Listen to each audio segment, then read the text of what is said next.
Hey guys, I've got another game that I played on chess.com here. You can see I'm a 1239 elo. This is a 3-minute blitz game, and let's see what happened.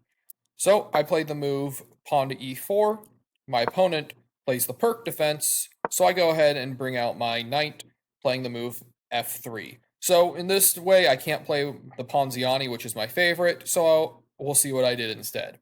So my opponent then decides to push a pawn because they want to stop my bishop and knight from jumping to this g5 square, but that is just a waste of time in the opening because I'm able to get two pawns in the center now. And now my center is a lot stronger than theirs, and my knight's already out, so I'm ahead in development. My opponent then pushes their other pawn, and this time it's more okay because they've already pushed this pawn, and I can't give this check by the bishop anymore. But I go ahead and develop my knight here. The computer actually wants me to push a flank pawn now, so that way they can't pin my knight. So they go ahead and develop their knight, and I go ahead and attack the center and kick the knight, and try to kick the knight out. So they take with the pawn, I take back with my pawn, and the computer doesn't like this because it wants me to take with the knight. I keep my pawn here in the center, but I took with the pawn, and my opponent is able to go ahead and trade queens. Then I go ahead and take back with the knight. The computer wants me to take back with the king, but I didn't want to take with the king here because then I couldn't castle in the future. And my opponent now develops their knight, getting it out of the danger, because obviously if they left it, that I'd be able to take it. So now I take my bishop out to attack the unprotected knight, but also preparing to castle. The computer wants me to attack it this way, but I wanted to get ready to castle, so they go ahead and push the pawn, both defending their knight and opening up their dark squared bishop, and then I go ahead and get castled to safety. So my opponent then develops their bishop, and I draw my bishop back to keep it on this diagonal, but also I want to free up my c pawn so I can attack the knight. My opponent goes ahead and develops their knight, and now I push to attack their knight. Now their knight has lots of different moves it can do. It can go here, it can go here, it can go here, but it can't go here because it'll get taken. It can't go here because it'll get taken, and it can't go to these two squares. So the knight currently has about 3 moves it can do. 1, 2, 3.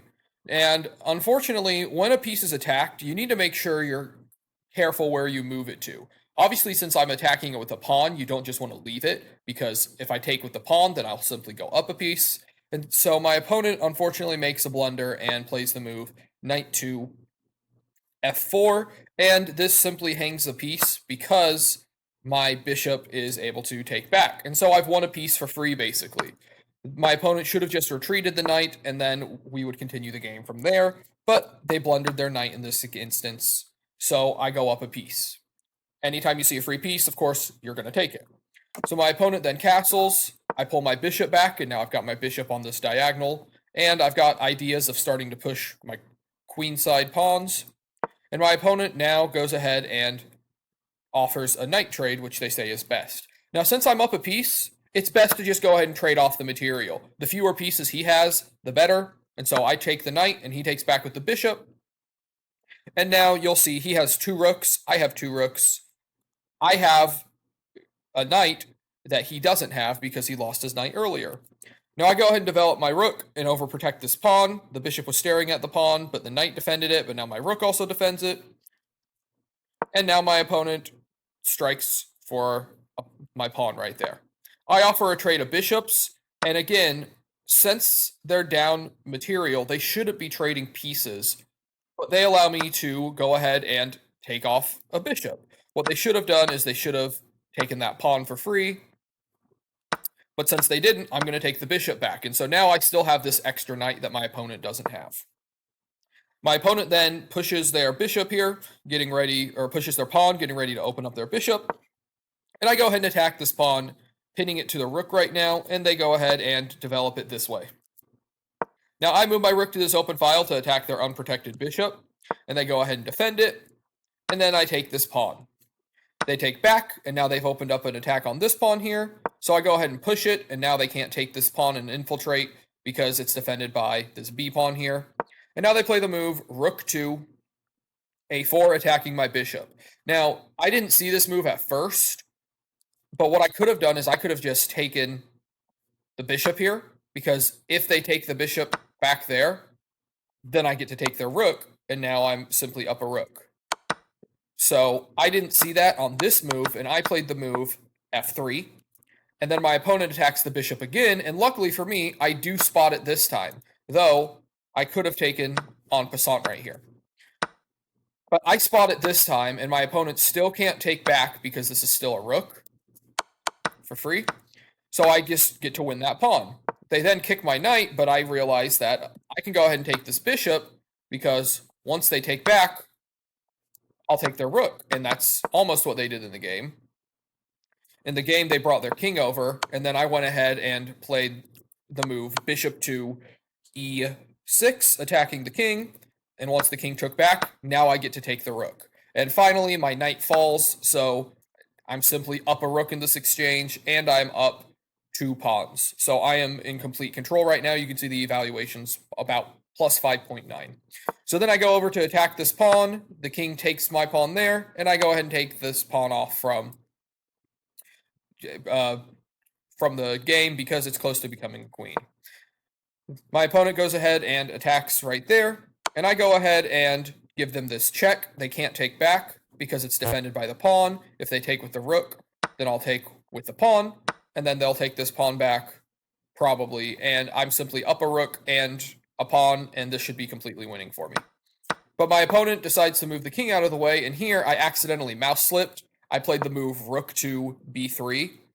Sorry, b4. I meant to just go ahead and trade the rooks off, because, again, now I'm up a rook. I'll be able to take this pawn off right here, and everything will be fine. But I accidentally mouse slipped. My opponent declines the trade, though, and so I go ahead and take this pawn with check. They move out of the way, and here there's actually a checkmate that I missed. It started with the move king to f2, and after any move, let's say my opponent does something like that, which is what the computer says, I finish the game off with rook to d4. I missed this checkmate, and just after any move, because the king is boxed in, it's trapped right now, it can't go up to the 5th rank because of my rook. My pawn controls these 2 squares, and my king controls the e3 and g3 squares, so that's why that's a checkmate. I missed that in the game. So I played a rook check there. They had to move down to e3, and then I got my rook out of the way. They get their rook on an open file, and I push a pawn, so that way I can't get back rank checkmated, and then I walk my king off the back rank. They look to attack pawns, but can't do anything, and I'm just going to start pushing this pawn in order to win. So I just keep pushing the pawn. They move their rook down. I give this check. I give another check. I give another check, and I'm walking their king up the board away from this rook right here. So I check, and now I take this pawn, and now I'm up another pawn. They check my king, but I could just take that. That's a free pawn. And now you can see I'm up 2 rooks and 5 pawns. This is winning for me. So they give me a check. I block with this rook because if I can take the rook off, it's going to be a real easy game for me. They go ahead and just slide their rook up, and I start pushing this pawn again. I give a check here. I slide my rook over. I put my rook on f4. They move their king over, and now I give this check because now I can push my pawn. It's defended by the rook, and they decide to go ahead and take this pawn off. And now I've got 2 rooks and 4 pawns, and I don't even need to make a queen at this point. So I bring my king over to defend the rook. They move their king out of the way. I move my rook down to the 5th rank because what I'm going to set up is a classic ladder mate here. So I move my king to defend the rook, and now I cut the king off from the 5th rank, so the king can only go here or up. So in the game, they went over, and now I can bring my rook up to the 4th or 6th rank. They have to move, and once they move, I can just move my rook out of the king's reach. Once it moves up, I go ahead and bring my other rook up to the 7th rank. The king is then forced to go up to the back rank, and now I can move my rook over, and my opponent unfortunately lost on time here, but after any move, it would have been mate in 1 by my rook. So hopefully this game was pretty educational and informative as well. My opponent made the really big mistake back on move 11 when they lost their knight for nothing, and then I was able to trade off some pieces since I was ahead and convert the endgame. So hopefully you enjoyed this video. Hopefully you found my commentary helpful. If you did, make sure to leave a like, make sure to leave a comment on how to keep getting better at chess, maybe drop your elo, and I hope you have a great day. Make sure to subscribe for more.